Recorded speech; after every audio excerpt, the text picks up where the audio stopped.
Hello and welcome to Prep Mitra. दोस्तों आज हम यहाँ पे प्रॉपर्टीज ऑफ डिटर्मिनेंट देखेंगे, सारणिक की विशेषताएं। तो सबसे पहली प्रॉपर्टी आप यहाँ पे देख पा रहे होंगे। पहली जो प्रॉपर्टी है वो हमें दी गई है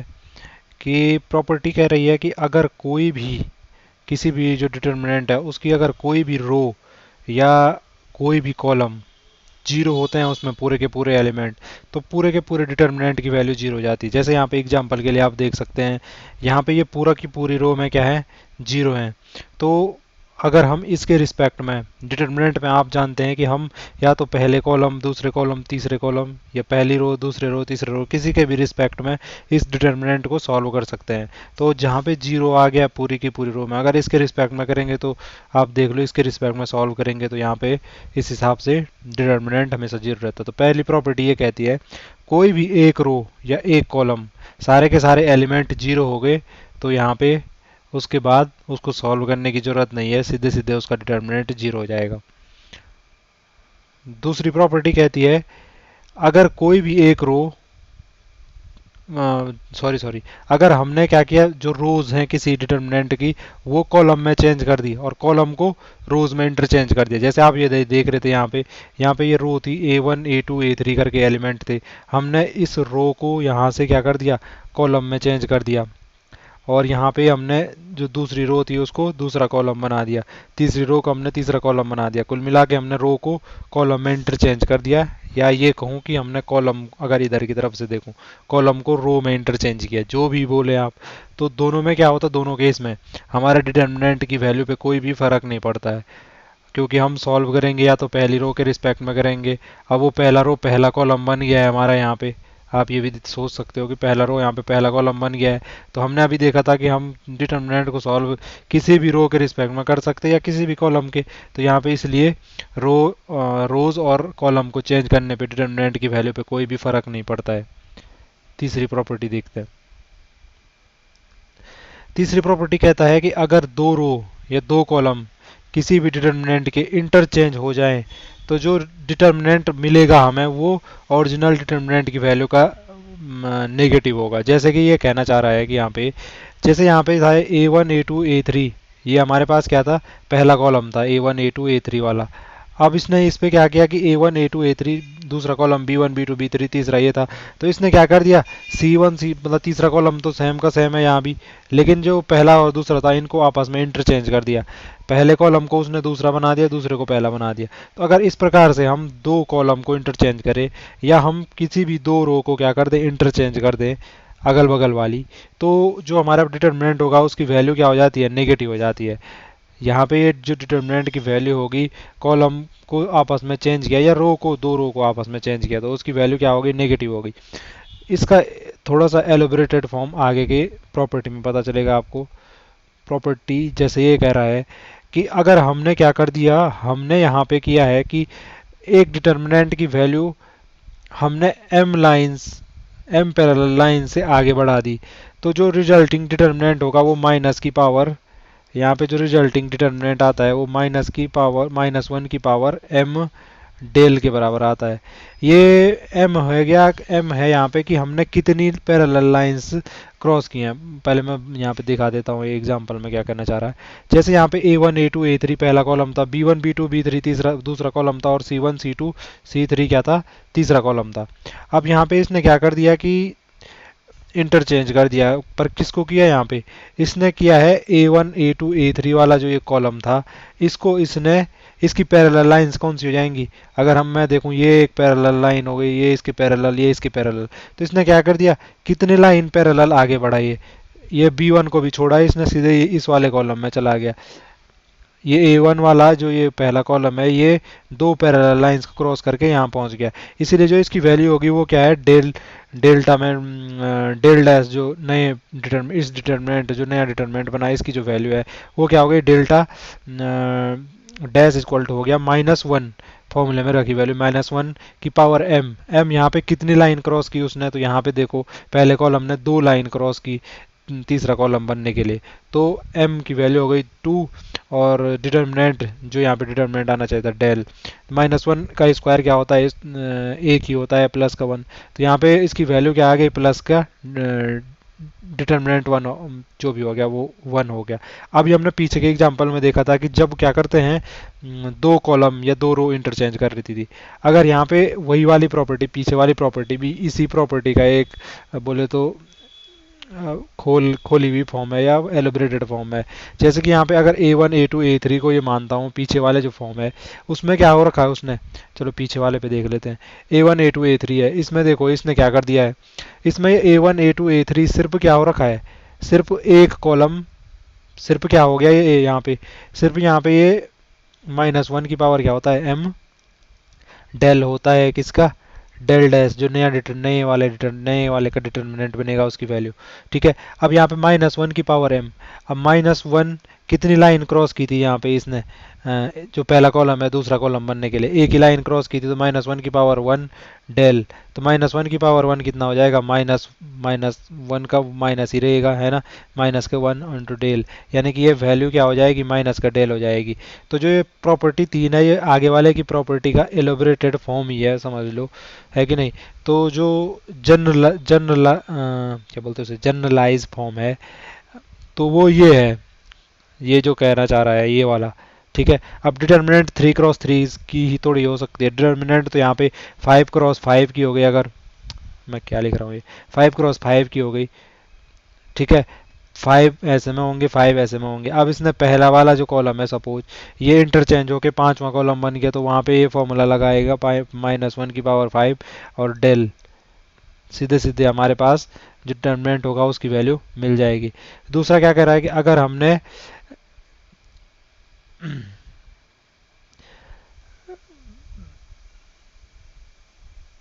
अच्छा एक मिनट है, ये दूसरी जो प्रॉपर्टी है को रिलेशन टू, ये यहाँ पे यही कहना चाह रहा है कि जो हमारे हमने जो नया डिटर्मिनेंट बन रहा है ये इंटरचेंज करने पे रो या कॉलम को, तो उसकी वैल्यू जो m की वैल्यू है यहाँ पे जो m है इसकी वैल्यू पे डिपेंड करता है। अगर यहाँ पे ऑड ऑड नंबर हमने क्रॉस की लाइन, ऑड नंबर क्रॉस की, ऑड बोले तो हमारे पास हो गया क्या, ऑड हो गया हमारे पास 1 3 5 ऐसे करके। अगर ये 1 3 5 होगा तो -1 की पावर ये करेंगे तो ये क्या बच जाएगा, माइनस का 1 ही बचेगा, तो हमारा डिटर्मिनेंट नेगेटिव हो जाएगा। अगर इसने even number of line cross किए हैं 2 4 6 करके, तो हमारा जो डिटर्मिनेंट होगा उसकी वैल्यू क्या हो जाएगी, -1 की पावर 2 4 6 होगी, तो ये कितना हो जाएगा, प्लस का 1, यानी डिटर्मिनेंट की वैल्यू हमें वही मिल जाएगी। तो ये जो कोरिलेशन 2 है ये यही बताने की कोशिश कर रहा है। अब प्रॉपर्टी 4 देखते हैं, अगर हमारे पास दो रो और दो कॉलम किसी भी डिटर्मिनेंट के एक जैसे हो गए तो डिटर्मिनेंट की वैल्यू 0 होती है। जैसे यहाँ पे आप देख सकते हो इस वाले डिटर्मिनेंट में हमारे पास जो पहली रो है और दूसरी रो है, जरा आप गौर कीजिए, पहली रो और दूसरी रो सेम है, तो इसको सॉल्व करने की जरूरत ही नहीं है। यहाँ पे इसकी वैल्यू सीधे सीधे इस डिटर्मिनेंट की वैल्यू सॉल्व करने पे भी क्या आने वाली है, 0 आने वाली है। आप चाहे तो एग्जांपल लेके इसको सॉल्व करके देख सकते हैं। या अगर दो रो भी किसी में भी सेम आ जाते हैं, दो रो अगर सेम आ जाते हैं किसी डिटर्मिनेंट के, तो उसको सॉल्व करने की जरूरत ही नहीं है, वो सीधे सीधे डिटर्मिनेंट की वैल्यू 0 आ जाएगी। अगली प्रॉपर्टी कह रहा है कि all the element of any row और column be multiplied by a non zero real number के देन न्यू टर्म। ठीक है, के टाइम्स हो जाता है। जैसे यहाँ पे कह रहा है डिटर्मिनेंट ये है हमारा, अगर हमने ये कह रहा है कि इसमें किसी कांस्टेंट का मल्टीप्लाई कर दिया, जैसे कि यहाँ पे हमने क्या किया, के कांस्टेंट है एक, उसका मल्टीप्लाई किया, तो जो डिटर्मिनेंट की वैल्यू होती है वो के टाइम्स हो जाती है। डिटर्मिनेंट की वैल्यू हमारी के टाइम्स हो जाती है, डिटर्मिनेंट की वैल्यू के टाइम्स हो जाती है। आप ये यहाँ से देख सकते हैं। हाँ, यहाँ पे एक चीज़ गौर करने लायक है, जैसे कि हमने मैट्रिक्स में पढ़ा था, अगर ये मैट्रिक्स होता है इस प्रकार से, ये A1 A2 A3 मैट्रिक्स होती है हमारी, तो मैट्रिक्स में क्या करते थे, अगर हम किसी कांस्टेंट का मल्टीप्लाई करते हैं, एक तो ये बहुत वो है, चलो कोई नहीं, एक यहाँ पे होगा, एक यहाँ पे, एक यहाँ पे, एक यहाँ पे, एक यहाँ पे, एक यहाँ पे, एक यहाँ पे, एक यहाँ पे, एक यहाँ पे, मैं यहाँ पे एलिमेंट लिख नहीं रहा हूँ, मैंने सीधे बता दिया, इस हिसाब से होंगे 3x3 की। तो मैं अगर एक कांस्टेंट है 3 का मल्टीप्लाई करना चाह रहा हूँ मैट्रिक्स में, तो ये क्या होता है, प्रत्येक एलिमेंट के साथ क्या हो जाता है, मल्टीप्लाई हो जाता है इस प्रकार से हर किसी के साथ। लेकिन डिटर्मिनेंट में क्या होता है, अगर इस प्रकार से है, इस प्रकार से 3 क्रॉस 3 का डिटर्मिनेंट और 3 एक कांस्टेंट है जिसका मुझे अंदर मल्टीप्लाई करना है, तो ये हम क्या करेंगे, सिर्फ किसी भी एक के साथ मल्टीप्लाई कर देंगे। या तो मैं इसी रो के साथ करूंगा इसे, बाकी के रो के साथ नहीं करूंगा फिर, सॉरी।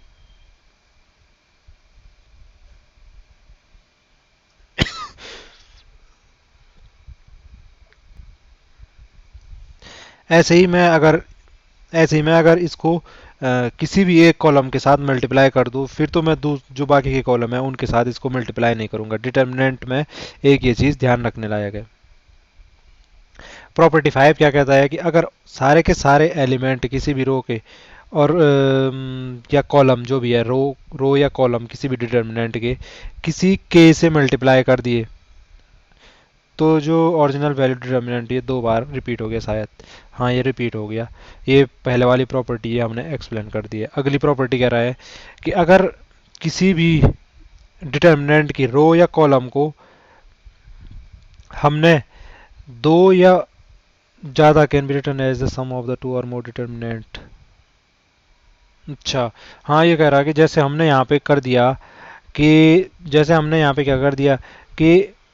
यहाँ पे ये पहला जो आप देख लो, पहले वाले डिटर्मिनेंट में हमने यहाँ पे पहला जो कॉलम है उसमें x1 x2 x3 ऐड कर रखा है। तो हम इसे क्या कर सकते हैं, हम इसे इस प्रकार से भी लिख सकते हैं कि पहला वाला डिटर्मिनेंट हमने अलग करके रख दिया a1 a2 a3, और जो दूसरा डिटर्मिनेंट है उसको भी हमने अलग से रख दिया, उसमें क्या कर दिया, ये x1 x2 x3 करके अलग अलग इस प्रकार से लिख सकते हैं। अगली प्रॉपर्टी क्या कहता है, अगली प्रॉपर्टी कह रहा है कि हमारे डिटर्मिनेंट की वैल्यू क्या हो जाएगी, हमारे डिटर्मिनेंट की वैल्यू सेम रहेगी अगर किस केस में, कि हमने क्या कर दिया कि जैसे यहाँ पे पहली रो थी, पहली रो, हमने क्या कर दिया, जो तीसरी रो थी उस तीसरी रो में पहली रो के कोई भी मल्टीपल मल्टीपल जैसे यहाँ पे k टाइम्स हो रखा है पहली रो का, उसको ऐड कर दिया है हमने। जो मल्टीपल हो रखा है पहली रो का उसको ऐड कर दिया है हमने यहाँ पे देखिए के टाइम्स ऑफ a1, के टाइम्स ऑफ b1, के टाइम्स ऑफ c1, इनको ऐड किया है। तो डिटर्मिनेंट की वैल्यू पे कोई भी फर्क नहीं पड़ता है, डिटर्मिनेंट की वैल्यू सेम की सेम रहती है। इसका वैसे प्रूफ नहीं है यहाँ पे, चलो कोई नहीं, प्रूफ के रूप में हमने जो पिछली प्रॉपर्टी पढ़ी है उसी के हिसाब से चलो यहाँ पे देख लेते हैं इसको जल्दी जल्दी में। यहाँ पे हम इस जो ये वाली चीज़ है इसको हम कैसे लिख सकते हैं, पिछली प्रॉपर्टी में जैसे हमने पढ़ा था, हम इसको लिख सकते हैं a1 a2 a3 b1 b2 b3 c1 c2 c3, ठीक है जी। और प्लस हो जाएगा क्या, ये वाली टर्म को पूरा अलग ही रख दो आप, a1 b1 c1 a2 b2 c2 k a1 k b1 k k c1, ठीक है, के C1 जो भी है यहाँ पे, आप यहाँ पे है इसी प्रकार से होगा। ये पहला वाला तो अपनी जगह रहेगा, ठीक है, मैं इसको रिपीट नहीं कर रहा हूँ। इसमें से के बाहर ले सकते, जैसे हमने कि पीछे कर इससे पिछली वाली प्रॉपर्टी में देखा था, के बाहर आ गया तो क्या बच गया, a1 b1 c1 a2 b2 c2, और ये क्या बच गया तीसरा वाला a1 b1 c1। और इससे पहले हमने एक प्रॉपर्टी देखी थी, अगर कोई भी दो रो या दो कॉलम एक जैसे हो गए तो वो डिटर्मिनेंट जीरो हो जाता है, यानी कि ये वाला टर्म तो पूरा जीरो हो गया, तो बचा क्या, यही वाला, यानी कि डिटर्मिनेंट की वैल्यू पे कोई भी फर्क नहीं पड़ा है। तो आप पिछली प्रॉपर्टी से रिलेट करके इसको प्रूव भी कर सकते हो। चलो अगला प्रॉपर्टी देखते हैं। अगली प्रॉपर्टी कह रहा है कि अगर, हाँ, अगर हमने क्या कर दिया यहाँ पे, ये अगली प्रॉपर्टी भी पिछली की थोड़ा सा एलोबरेटेड फॉर्म है। यहाँ पे ये कह रहा है कि हमने क्या कर दिया, पहले कॉलम में जैसे यहाँ पे क्या किया है इसने, पहले कॉलम में इसने देखो भाई क्या कर रखा है कि जो दूसरा कॉलम है तीसरा कॉलम है उनका कुछ ना कुछ जो मल्टीपल है उनके मल्टीपल को ऐड कर दिया है, ठीक है। तो ये कह रहा है कि यहाँ पे डिटर्मिनेंट की वैल्यू पे कोई भी चेंज नहीं होगा। आप यहाँ पे से जैसे पीछे प्रूव कर रखा है इसने भी ऐसे ही कर रखा होगा प्रूफ। यहाँ पे देख लो इसने क्या कर दिया, पहले जो इससे पिछली प्रॉपर्टी थी वो वाली लगाई, तो सारे के सारों को पहले अलग अलग लिखा, ठीक है, फिर यहाँ से एल कॉमन बाहर ले लिया, यहाँ से एम कॉमन बाहर ले लिया। अब यहाँ पे देख लो भाई, जो पहला और दूसरा कॉलम है सेम है तो ये भी जीरो हो जाएगा। यहाँ पे देख लो पहला और तीसरा कॉलम सेम है तो ये भी जीरो हो जाएगा। तो बचा क्या, यहाँ पे सिर्फ ये वाला बचा। तो यहाँ पे हमारा जो डिटर्मिनेंट है उसकी वैल्यू क्या हो जाएगी, सेम की सेम रहेगी। डिटर्मिनेंट की वैल्यू पे कोई भी फ़र्क नहीं पड़ रहा है ये इनके मल्टीपल ऐड करने पे। डिटर्मिनेंट की वैल्यू क्या रहती है, जो बेस बेस डिटर्मिनेंट है उसकी वैल्यू के इक्वल रहती है। अगली प्रॉपर्टी कह रहा है कि अब यहाँ पे क्या कर दिया, इस वाली प्रॉपर्टी में इसने यहाँ पे इसने किया है कि अगर ये कह रहा है कि सपोज यहाँ पे कोई डिटर्मिनेंट है, यहाँ पे इसने लिखा नहीं है ठीक से, हाँ चलो इस आगे जो हमने लिख रखा है उसमें अच्छे से बता रखा है कि ये कहना चाह रहा है इसमें कि अगर हमारे पास कुछ ऐसी डिटर्मिनेंट है जिसमें x की कोई भी x तो जरूरी नहीं है, कोई भी वेरिएबल की फॉर्म में कोई टर्म है, जैसे यहाँ पे x एक वेरिएबल है, तो इस प्रकार से इसमें क्या है हमारे पास टर्म्स हैं, अगर तो हम अगर इस x की कोई ऐसी वैल्यू रख दें कि ये डिटर्मिनेंट क्या हो जाए, जीरो हो जाए, तो हम क्या कर सकते हैं, हम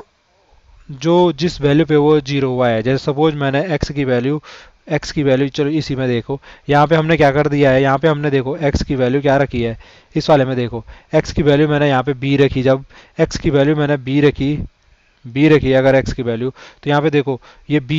b स्क्वायर और ये बाकी क्या हो जाएगा, bc हो जाएगा, ये यहाँ पे bc हो जाएगा, यहाँ पे b स्क्वायर हो जाएगा, तो पहला और दूसरा कॉलम एक जैसा हो जा रहा है, यानी कि ये इसकी वैल्यू जीरो हो जा रही है x बराबर b रखने पे। तो मैं ये कह सकता हूँ यहाँ पे, मैं ये कह सकता हूँ कि x माइनस बी इसका एक क्या है, गुणनखंड है, x माइनस एक इसका फैक्टर है या गुणनखंड है, जो भी बोले आप, तो ये है। यहाँ पे एक नोट ये यहाँ पे ये बताना चाह रहा है कि एलिमेंट्री ट्रांसफॉर्मेशन किसे कहते हैं डिटर्मिनेंट में। पहला तो ये एलिमेंट्री ट्रांसफॉर्मेशन हो गया कि अगर हमने दो रो या दो कॉलम को आपस में क्या कर दिया, आपस में इंटरचेंज कर दिया। अगर हमने किसी रो या कॉलम में किसी भी कांस्टेंट का मल्टीप्लाई कर दिया जीरो के अलावा, है ना, जीरो का मल्टीप्लाई करने पे तो वो कॉलम ही जीरो हो जाएगा, डिटर्मिनेंट की वैल्यू जीरो हो गई। अगर हमने उसके अलावा किसी भी कांस्टेंट का मल्टीप्लाई कर दिया तो वो भी क्या कहलाता है, एलिमेंट्री ट्रांसफॉर्मेशन। और अगर हमने क्या कर दिया है कि अच्छा पैरेलल लाइंस का कांस्टेंट मल्टीपल जो हमने पीछे किया था, कि हमने क्या कर दिया था कि दूसरे रो या पहली कॉलम में जैसे हमने दूसरे कॉलम के जो मल्टीपल थे उनको ऐड किया था, तो ये तीनों के तीनों जो ट्रांसफॉर्मेशन है इन्हें क्या कहते हैं, लीनियर ट्रांसफॉर्मेशन कहते हैं। प्रॉपर्टी 10 क्या कहती है, हाँ ये अच्छी प्रॉपर्टी है कि अगर हमने दो डिटर्मिनेंट को मल्टीप्लाई करना है तो किस प्रकार से वो मल्टीप्लाई होते हैं। अब हमने मैट्रिक्स में देखा था, मैट्रिक्स में क्या होता था, मैट्रिक्स में इस प्रकार से होता था, जैसे 3x3 की मैट्रिक्स है ये, ठीक है, ये इस हिसाब से, अबे क्या कर रहा हूँ मैं, ठीक है, 3x3 की मल्टी मैट्रिक्स है ये, सपोज ऐसे ऐसे हम ऐसे करते थे मल्टीप्लाई, पहले रो का दूसरे के कॉलम के साथ, या दूसरी रो का दूसरे कॉलम के साथ, तीसरी रो का तीसरे कॉलम के साथ, इस प्रकार से हम इनके जो करते थे, क्या करते थे, मैट्रिक्स का मल्टीप्लिकेशन करते थे, या हम यहाँ की पहली के कॉलम का दूसरे की पहली रो से इस हिसाब से करते थे। लेकिन जो डिटर्मिनेंट होता है यहाँ पे हम क्या करते हैं, यहाँ पे देख लो भाई, यहाँ पे क्या करते हैं आप, यहाँ पे देखो आपने, हम क्या करते हैं यहाँ पे, आप अच्छे से देख लो कि जो पहला रो है हमारा, पहला रो, उसको क्या करेंगे, मल्टीप्लाई करना है, दूसरे की पहली रो से मल्टीप्लाई करना है पहले, फिर दूसरे के दूसरी रो से मल्टीप्लाई करूंगा, फिर पहली रो का तीसरे की रो से मल्टीप्लाई करूंगा, फिर ऐसे ही दूसरी रो का देखना है, अगर दूसरी रो का भी क्या करूंगा, पहली रो से मल्टीप्लाई दूसरे की, फिर दूसरी रो से मल्टीप्लाई, फिर तीसरी रो से मल्टीप्लाई, ऐसे ही तीसरे का देखना है, पहली रो से मल्टीप्लाई, दूसरी रो से मल्टीप्लाई, तीसरी रो से मल्टीप्लाई, इस हिसाब से करना है। या मैं अगर कॉलम के हिसाब से करता हूं तो पहले कॉलम का क्या करना पड़ेगा, पहले कॉलम का पहले करूंगा, पहले वाले कॉलम से, फिर दूसरे कॉलम से, फिर तीसरे कॉलम से, ऐसे ही दूसरे कॉलम का करूंगा तो पहले दूसरे कॉलम से, पहले पहले कॉलम से, फिर दूसरे कॉलम से, फिर तीसरे कॉलम से, ऐसे तीसरे कॉलम का करूंगा तो पहले पहले कॉलम से, दूसरे कॉलम से, तीसरे कॉलम से, इस हिसाब से इसमें डिटर्मिनेंट में क्या करते हैं, हम मल्टीप्लाई करते हैं। यहाँ पे ये नोट 1 में वही कर रहा है, हम रो टू रो भी कर सकते हैं, कॉलम टू कॉलम भी कर सकते हैं, ठीक है।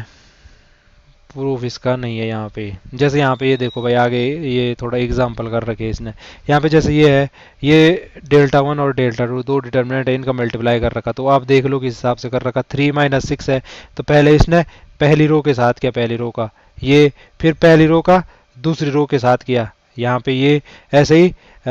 दूसरे रो का हमने क्या, पहले पहली रो के साथ, फिर ऐसे ही आगे दूसरी रो के साथ ये सॉल्व किया इस हिसाब से, तो हमारे पास क्या आ गया 1392। आप इसी छोटा ये एग्जांपल छोटा है, जैसे आप इसमें क्रॉस चेक ये कर सकते हो कि आप पहले कॉलम का पहले कॉलम से तो फिर दूसरे कॉलम से इस हिसाब से कॉलम कॉलम करके भी देख सकते हैं। तो इसके डिटर्मिनेंट जो मल्टीप्लाई है डेल्टा वन डेल्टा टू, उसमें कोई भी फर्क नहीं दिखेगा।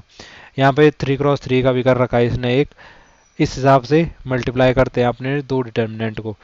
और ये लास्ट प्रॉपर्टी है आज के लिए। यहाँ पे ये कह रहा है कि जो डिटर्मिनेंट होता है, अच्छा हाँ, यहाँ पे ये कहना चाह रहा है कि अगर हमने किसी के को फैक्टर को चेंज कर दिया है किसी डिटर्मिनेंट में, को फैक्टर की नहीं कहते थे। अच्छा ये को फैक्टर थोड़ा बता देते हैं, जैसे ये है A1, चलो यहीं पे A1 A2 A3 B1 B2 B3 C1 C2 C3, ये इस हिसाब से डिटर्मिनेंट है यार। ये सॉरी, मैं मैट्रिक्स का साइन बना रहा हूँ, ठीक है। तो ये जो हमारा क्या है, कौन सी प्रॉपर्टी, अच्छा हाँ, ये प्रॉपर्टी कह रही है को फैक्टर। सबसे पहले तो आपको को फैक्टर पता होना है। जैसे A1 का को फैक्टर क्या है, A1 A1 के रिस्पेक्ट में जो भी हमारी क्या है, A1 के रिस्पेक्ट में जो कॉलम है और जो रो है उसको छोड़ दो, जो बचा उसका डिटर्मिनेंट जो बनेगा B2 C2 B3 C3, इस हिसाब से। तो ये क्या हो गया, A1 का को फैक्टर हो गया। ऐसे ही B1 का देखना है तो B1 वाला कॉलम और रो छोड़ दो, बाकी जो बच रहा है उसका जो डिटर्मिनेंट बनेगा वो उसका को फैक्टर हो जाएगा। ऐसे ही हर किसी का आप को फैक्टर बना सकते हो। अब ये इस प्रॉपर्टी में क्या कह रहा है, अच्छा ये कह रहा है कि यहाँ पे अगर मैं क्या कर दूं, मैं प्रत्येक का को फैक्टर जो है उसको को फैक्टर को मैं कैपिटल से दिखाता हूँ। जैसे यहाँ पे A1 का को फैक्टर है ये, जैसे तो उसको A1 के को फैक्टर को मैंने A1 से दिखाया। अब मैं इसको सॉल्व कर सकता हूँ, डिटर्मिनेंट को जो भी वैल्यू आएगी। तो मैं अगर इसको क्या कर दूं, इन सबको क्या कर दूं, इनके डिटर्मिनेंट से चेंज कर दूं, यानी कि मैं कुल मिला के एक इस हिसाब से हमारे पास एक हिसाब से मैट्रिक्स क्या बोलते हैं डिटर्मिनेंट बनाऊं, जिसमें जैसे इनके को फैक्टर होंगे प्रत्येक के, A1 का फिर A2 का फिर A3 का, ऐसे को फैक्टर। फिर यहाँ पे B1 का B2 का B3 का C1 का C2 का C3 का। तो इन सब का को फैक्टर, जो इनका डिटर्मिनेंट होगा इन को फैक्टर का, इनके क्या बोलते हैं एलिमेंट का को फैक्टर चेंज करने पे जो डिटर्मिनेंट होगा इस वाले मैट्रिक्स का, वो क्या होता है, जो हमारी एलिमेंट वाली डिटर्मिनेंट थी A1 A2, इसके जो डिटर्मिनेंट आता उसके स्क्वायर के बराबर होता है। तो ये है भाई लास्ट प्रॉपर्टी आज के लिए। अगर आपको वीडियो अच्छी लगी हो तो इसी प्रकार की वीडियोस के लिए चैनल को लाइक और सब्सक्राइब जरूर करें। धन्यवाद।